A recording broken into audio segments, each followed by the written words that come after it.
So God says in 2022, it's a year of possession. Possession means that I'm going to take it.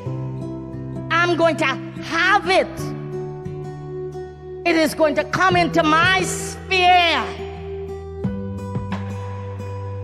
Possession is not this narrow-sighted thing where it's about the car that God wants to give you or the house that God wants to give you.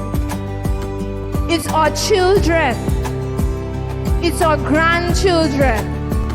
And if we don't take the time to put our family in the right places, to do what we are supposed to do with them, to build inside of them what needs to be built so that it's not just you possessing, but when you possess and you run out of fire and strength, your children are like strong horses riding in front of you, possessing, and then your grandchildren coming along after them, strong, taking even further. My children must be better than me.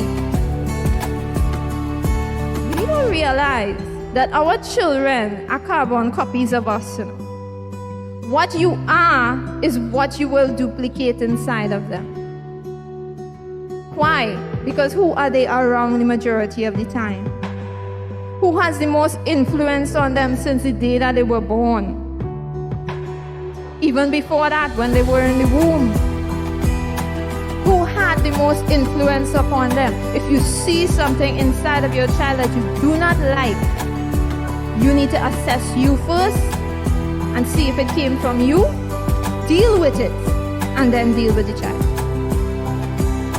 But some of us want to be beaten out and buffing out and criticizing and pushing them down for what they are doing, but it came from you.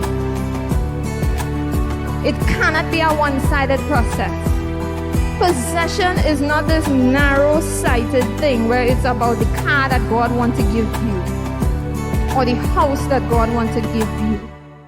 It's our children.